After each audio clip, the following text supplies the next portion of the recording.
Welcome to Chat Cyber, a podcast on all things cyber policy where we explore key issues and discuss policy strategies with industry experts. Hey everybody, welcome back to another episode of Chat Cyber. As always, I'm your host, Director of Policy and Partnerships, James Jacobs. And I am your co-host, Jordan Diulis, Cyber Policy Analyst at Cyber Florida. In today's episode, we had the absolute pleasure of speaking with Dr. June Teufel Dreyer, who is a professor of politics at the University of Miami. She is also a senior fellow of the Foreign Policy Research Institute, a faculty advisor to the Rumsfeld Foundation, and a former commissioner of the congressionally mandated U.S.-China Economic and Security Review Commission. She has had several books published on China's ethnic minorities, Sino-Japanese relations, and she's also done a comprehensive treatment of Chinese government now in its 10th edition. So we're really excited to speak with her today. I fanboyed out very, very hard over her. We were super excited to have her on the podcast. We'll be jumping in, exploring the Chinese and some of their cyber activities, nefarious cyber activities that they're perpetrating, not just on the United States, but on the West. And Dr. Dreyer will be the first of a couple guests we'll have covering that topic. But we had the pleasure of meeting her a year ago at an event we hosted here at Cyber Florida. She's absolutely brilliant, so engaging. I joke with her all the time that I'd love a chance to go down there and take one of her undergraduate classes. So we're just super, super excited to have her. And with that, Jordan, I think we'll just jump right into the interview. Sounds great.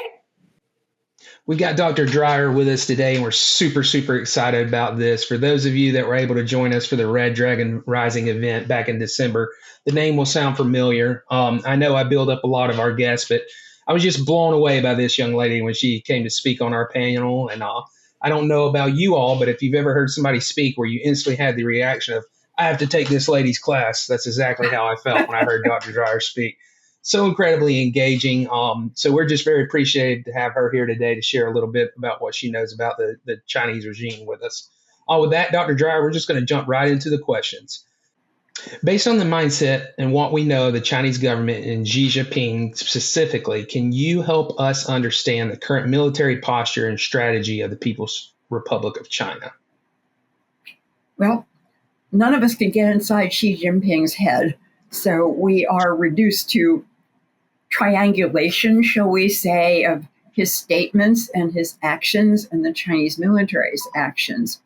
And we see that they are rapidly expanding their capabilities. They now have 3 operative aircraft carriers, and those are, we believe that there's a 4th one coming along, and they're getting more sophisticated. The first ones had a ski jump, which you get for added altitude when your plane goes up. It has more lift. And this last one seems to have a steam catapult, which gives you a kind of whoosh up. So that's more efficacious.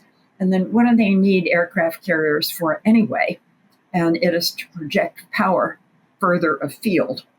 And they talk a lot about Guam and breaking through the first island chain. Now, the first island chain is Taiwan and Japan and the Philippines. And they view this as an iron chain constraining the movements of the Chinese military. So they want to break through the iron chain into the Blue Pacific, as they call it. And what do you see there? You see Guam. And what's on Guam? It is a very important United States, both naval base and aircraft base. And we berth a lot of our submarines there. So this is very important. And they have developed a missile, which they call the Guam Killer. And that does not give us much hope that they plan to use this. It's a little on the nose. Yes. It sounds a little aggressive, doesn't it? And this is, they're building up their Marine Corps. And what do you build up a Marine Corps for? It's amphibious landings. And so what are you thinking about there? You're thinking about Taiwan. And talking a lot about air strikes and where would be a nice place to airstrike. There, U.S. and Japanese bases located in Japan. Mm-hmm. So this is getting, if you weren't nervous before, you should be nervous now, kind of thing. Right. And then this is coupled with cyber operations, which worry us a lot. You may have heard about Volt Typhoon. Mm-hmm. That's the name Microsoft gives it. And Volt Typhoon, according to the outgoing director of the FBI, Christopher Wray, is geared toward lying in wait. In other words, the Chinese have this capability, and they have not used it yet, but they could. And then also the revelation of something called, again, Microsoft name, not their name, Salt Typhoon. And Salt Typhoon hacked the email addresses, the personal email addresses of most high-ranking Washington, D.C. officials. And they haven't told us who, but given the fact that something that officials seem to think their emails were personal and private, you can imagine there's a lot on those emails that these officials would not like to have become public. So it's a very potent tool. I recently read, and don't want to take the conversation too far off into left field, but IBM says they're 5 years away from a working quantum computer, and I know we're in a race to beat the Chinese to a working quantum computer. Imagine what they could do with the stores of data that they've stolen if they had that kind of computing power. It's quite terrifying. And I, once again, not to take the conversation too far in the wrong direction, I don't have a military background, but a lot of our audience will appreciate this. Working for General McKinsey and for Ernie, one of the things I've learned is one of the things that makes the American military so powerful is our logistical capabilities and our abilities to be able to land a fighting force anywhere on the planet within 24 hours, and how the Chinese strategically want to interrupt that ability. And I know you spoke to some of the dangers of Guam, and that's why I cut the joke of that's a little on the nose, calling it a Guam killing missile. So, Dr. Dreyer, you touched briefly on the cybersecurity capabilities of the People's Republic of China. The U.S. Department of Defense provided Congress with a report in December of 2024 that highlights China's military and security developments within the past year, as I'm sure you've seen that report. But in it, they mention that China has done a number of things related to cybersecurity, including the realignment of their cyberspace force directly under the Central Military Commission, as well as the expansion of the scope and frequency of information operations within the Chinese military, which they've termed intelligentized warfare, quote. So what does this action tell us about China's ambitions and strategy moving forward? Well, they want to be the leading cyber power. And Xi Jinping said this actually a couple of years after we revealed that we knew exactly what they were capable of cyber-wise. And there was a wonderful article in the Wall Street Journal, which I actually have, with a wonderful picture of what we were able to do.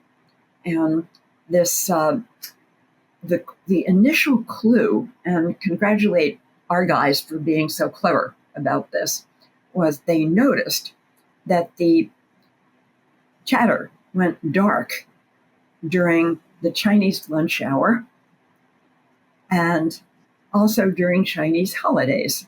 So they figure, okay, because we don't always know where these hacks are coming from, it's China. And after that, they were able to progressively narrow it down. And they actually had the license plate of this guy's bicycle. And the mind boggles. We're pretty capable to be able to do that. And so it was a year later, the Chinese government got extremely serious about beating us. And now I want to put in a plug here for a book that just arrived last week. And this is from the IISS in London. And I don't know whether you can see it. It's appearing backwards. on my screen, but what it says is, if you're not used to reading backwards, it says cyber operations and their responsible use. And this is part of the Adelphi series. And the fellow who wrote it is the former head of the cyber stuff in the United Kingdom. His name is Marcus Willett, 2 L's and 2 T's.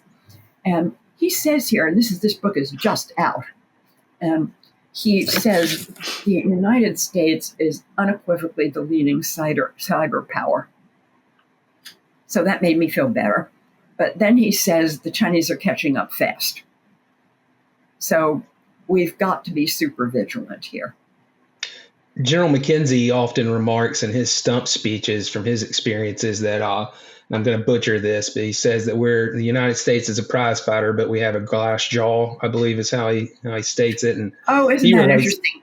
He really has a way with metaphors, doesn't he? He really does. He really does. And he attributes a lot of that, I think, to the nature of our open democratic society. But it makes you wonder what disadvantages it might put us in our competition with the Chinese moving forward. Well, if I could just mention one thing here. There was an article, and I read a lot of newspapers the first thing in the morning, and I often can't remember which paper I read this in, but it was either the Wall Street Journal or the Financial Times. And I think the latter. But it was about the arrest of a former Treasury Department official, surnamed Rogers. And he was caught transferring Treasury Department classified information on U.S. negotiating positions. You may have read the article. And what interested me was that the CIA mentioned, or maybe it was the FBI, mentioned that he had said in his encrypted emails that he was trying to make the information sound innocuous so it wouldn't attract attention. And I'm thinking these are encrypted emails, and yet our prosecution, in this case the Justice Department, is able to put before a jury the encrypted emails. So looks like we still have some capability. Yeah, absolutely. Yeah. It's pretty amazing. So, Dr. Dreyer, you recently wrote an article on the Baltic Sentry Initiative, which emerged due to threats to fiber optic data cables in the Baltic Sea. Can you tell us a bit about what is happening in the Baltic Sea and why it's so concerning? Yes. We have noticed, and this is mostly in the Baltic Sea, but it has also happened off the coast of Taiwan. And these cables get cut. And so what's the big deal? These cables carry something like over 90% of the communications among countries. So if this is cut, this is very serious. Some of these cables carry data, and other of these cables carry natural gas. And so clearly it's very cold in the Baltics this time of year. And if the natural gas gets cut off, people are going to be shivering and very unhappy. And there's a lot of suspicion about what's going on. The cables, in a couple of these cases, and the Swedes apparently are really, really good at tracking this. And so they had found a ship which actually was going something like 800 kilometers, dragging its anchor behind it that cut the cables. And then the Swedes tried to board the ship, and the Chinese government said, no, can't do that. And we have to have our personnel go with you. And it'll take a while to get our personnel together. And meanwhile, the ship leaves and goes back to China. And then they say, oh, it must have been an accident. And you say to yourself, you wouldn't notice. By the way, the anchor eventually fell off and the Swedish Coast Guard retrieved. And according to the Swedish police, or maybe it was the Coast Guard. First of all, if you had done this by accident, why wouldn't they let the people board the ship and see? And it must be, he was very skeptical that you could drag and he named exactly how heavy the anchor was. It was something for that far, 8,000 yeah. pounds, and not notice the difference. Mm-hmm. And I've never tried to drag a cable across the seafloor, but I imagine it's like trying to drive a car when the brake is on. Yeah, it's awfully difficult. It's awfully difficult to claim. Yeah. Yeah. And now, and he said if the Chinese government had not approved it and I were the captain, I would be very reluctant to take my ship back to China, which are important points. Now, after I wrote that article, I noticed the intelligence community had come out with an assessment that said, oh, yeah, it was probably an accident.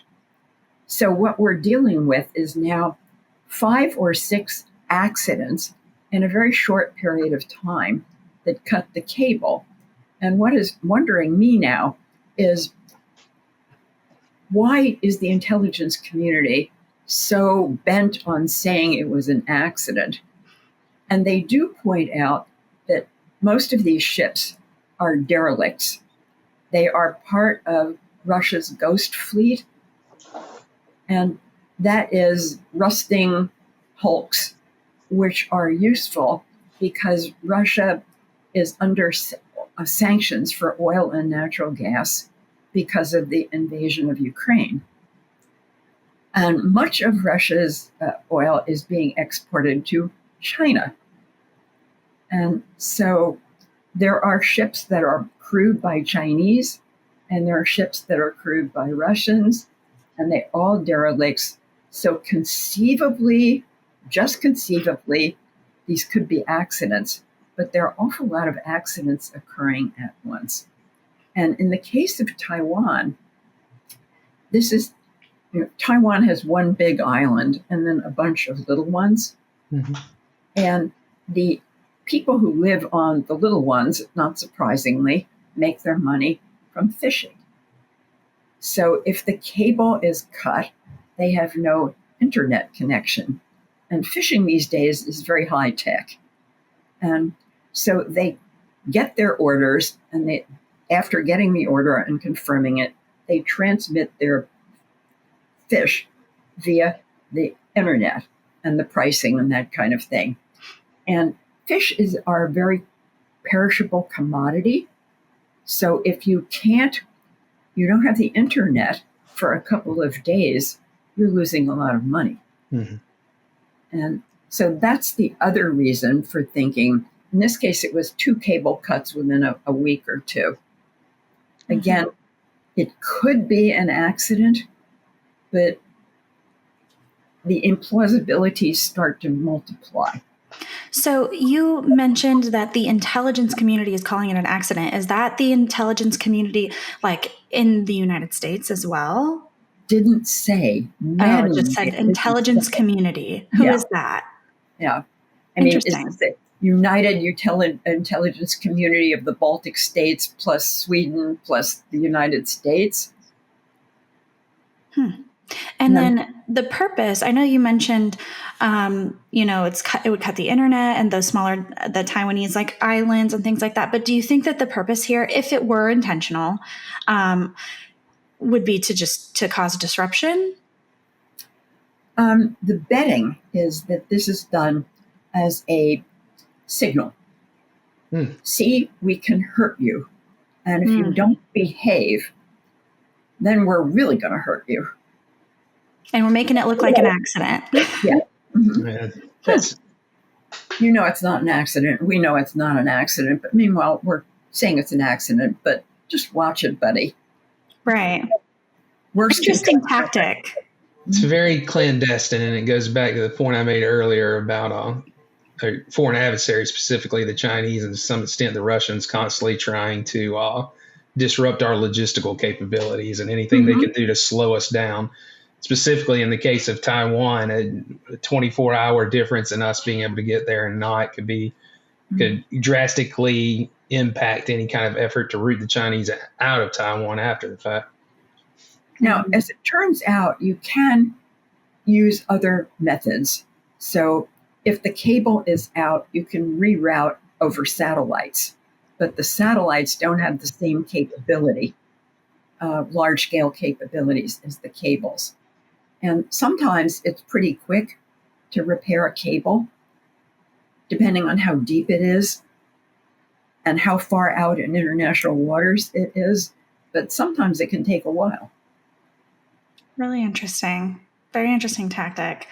Going back to that DoD report that I had mentioned previously, they state in their quote, "The People's Republic of China presents a significant, persistent, cyber-enabled espionage and attack threat to an adversary's military and critical infrastructure systems." You also mentioned briefly the outgoing FBI director, Christopher Wray.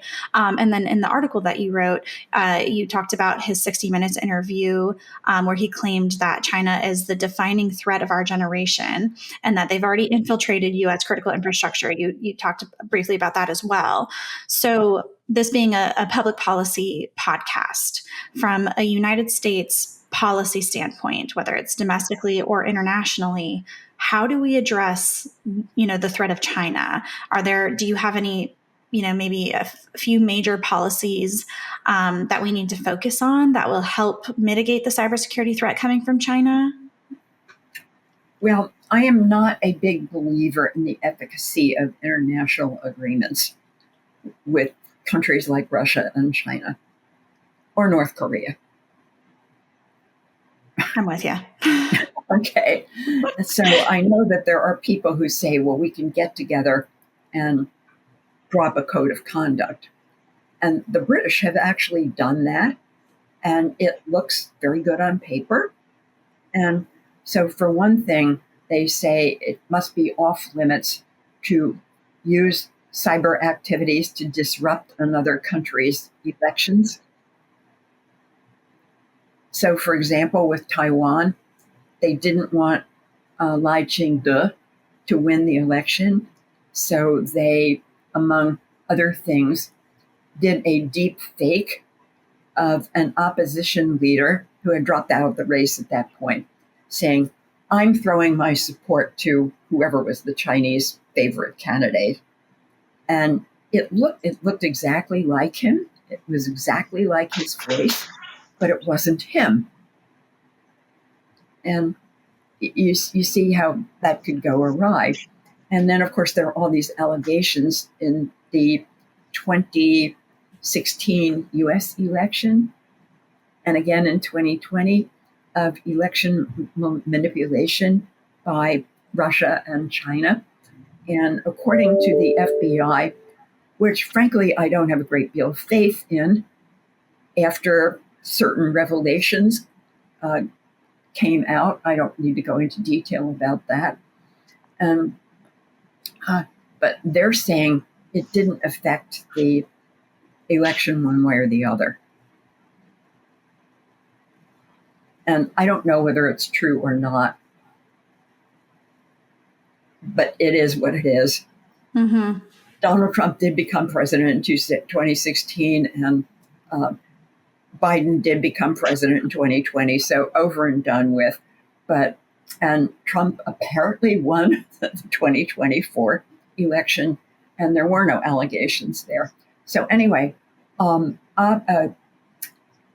interfering in another country's electoral process should be off limits. Another one is attacks on critical infrastructure. And are you familiar with SCADA? SCADA? I am not. Okay. As in the SCADA systems? Well, maybe that's true. I'm mispronouncing it. But anyway, it stands for supervisory control and data acquisition. Mm-hmm. And what that means is these fancy computers that run our air conditioning and the water flow out of reservoirs and air traffic. The only reason I know that is my former life as a water lobbyist. If any of you guys are listening to this, which I highly doubt you are, shout out Tampa Bay Water. Yay! I'm glad somebody's watching it. But anyhow, so attacks on SCADA, did you say? It's pronounced SCADA, yes, ma'am. SCADA should be off limits. And any kind of attack on nuclear, let me see if I can actually find the 4 criteria here. Undermining the stability of its financial system and its essential medical services and its energy security. So all of those in addition to not manipulating the electoral system. Now, this is a wonderful set of criteria. The problem is what crosses the line? Mm-hmm. Where is the line? Where is the line? And what are the consequences of crossing said line? Yeah, exactly. Deterrent's only as good as the consequence.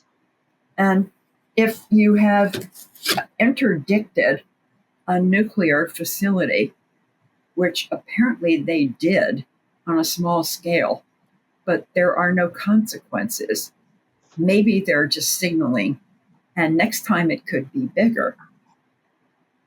And I know there was also an attack on a small dam in New York State. Mm-hmm. There was only a distributed denial of service, a DDoS, for a couple of hours. But again, the demonstration effect.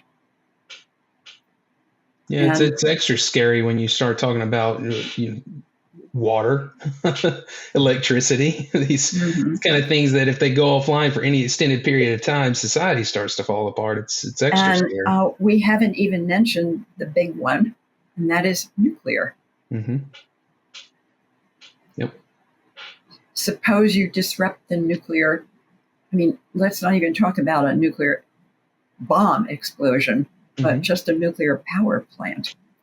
And then there is also the possibility that you start meaning to attack only the nuclear power facility, but the little worm goes viral and starts attacking other things. And this sounds like a science fiction movie, and maybe it is a science fiction movie. I just haven't seen it yet. But this has actually happened with a Russian bug, and it was called, and I don't know who gave it the name, but it was called NotPetya. N-O-T, capital P, one word, P-E-T-Y-A,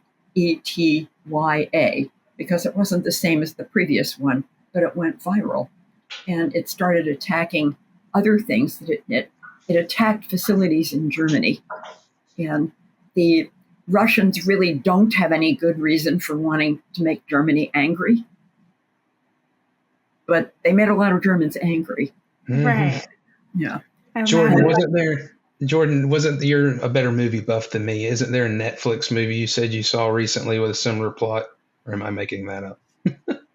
Possibly. And I can't remember the name of it, but I think I saw something where it's like, it doesn't even define what it is, but things start going crazy, airplanes crashing, Teslas driving themselves into, and it's insinuated that it's some type of like cyber attack, like the whole world is ending.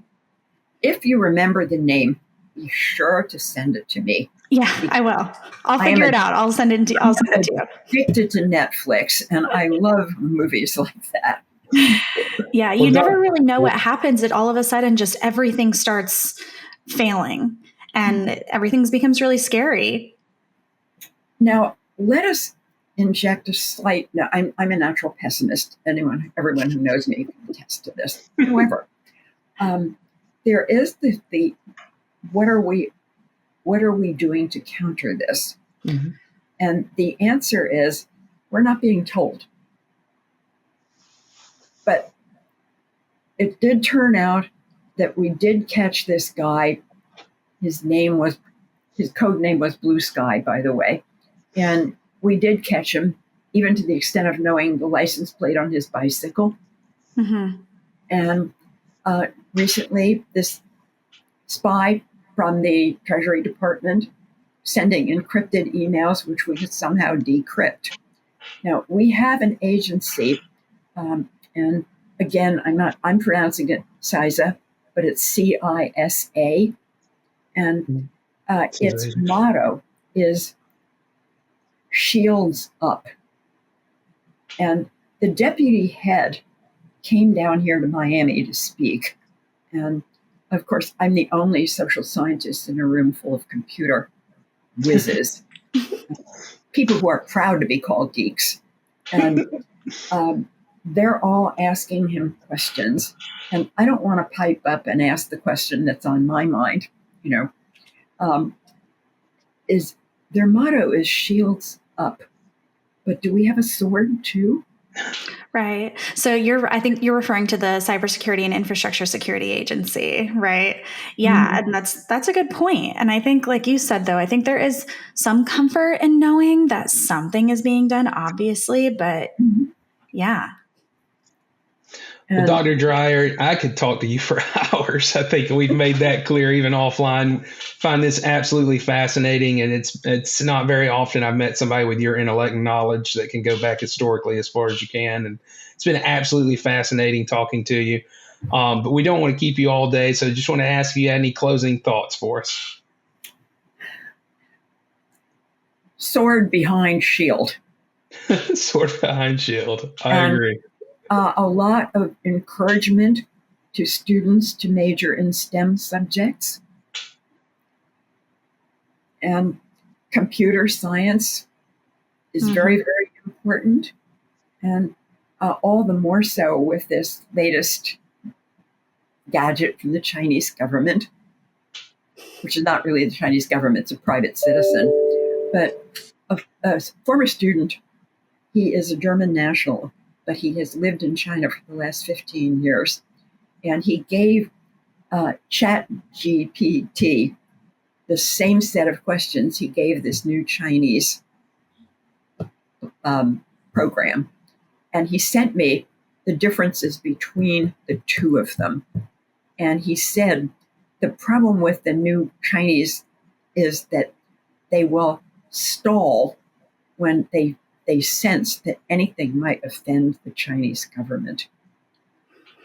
I saw the same thing. Interesting that you said that. There is a former basketball player. I don't think he's in the NBA anymore, but he's, I believe he's from a Middle Eastern country, but Turkey. Say again? Turkey. Yes, Turkey. Yes. And he posted the same thing. I saw it on social media that he posted, like basically negative questions, negatively framed questions being asked, and the bot would respond like, I don't have information on that. It was all negative questions about China. Very interesting. So I think this is going to inhibit the development of Chinese intelligence because everybody is always looking over their shoulder. Should I say this or I'm going to get in trouble and it's going to offend somebody? Mm-hmm. So sometimes, our problem in the United States is we're not secretive enough. Mm-hmm. And one of the things with Salt Typhoon, where the Washington, D.C. officials' emails got hacked, is that they weren't using double encryptment. And this university has been using double encryptment for 2 years now, where you first type in your name and your password, and then you're given, you press this and they give you a code and it's good for 10 minutes. Mm-hmm. They weren't using that. You see? And so we're not secretive enough, and that it causes us problems. And they're too secretive, and it's causing them problems. So obviously, we're both hoping for the Goldilocks solution, something that's neither too hard nor too soft, but is just right. But according to Marcus Willett in this wonderful book from IISS, which I honestly, I don't get any royalties on it, but do look it up. And it's even some of the advanced stuff on the algorithms. I don't understand what he's saying, but I have full faith that he understands what he's saying. And it really is just a tremendously enlightening book, and I would recommend it to all of you. I'm definitely going to check it out. Everybody in the audience. That's absolutely brilliant. We joke about that all the time. Being the policy guy here amongst all the cyber people, that's all pretty much sums up my life these days. I trust they know what they're talking about when they start talking over my head. For sure. Well, I would trust them to know what they're talking about. And I just wish I had had the courage to ask that question. But, there are all these super experts, and you think, do I really want to let everyone know I'm the only dummy in the room? No, you could never be. No, that's always my problem, Dr. Dreyer, is I think that right after I've already said it. Well, Dr. Dreyer, thank you so much. We appreciate you joining us today and being on the podcast. We're going to take a quick break, guys, and when we return, Jordan will share any recent updates we have from Cyber Florida. Welcome to Cyber Florida's Shameless Plug with Jordan. Sunshine Cyber Conference is finally here.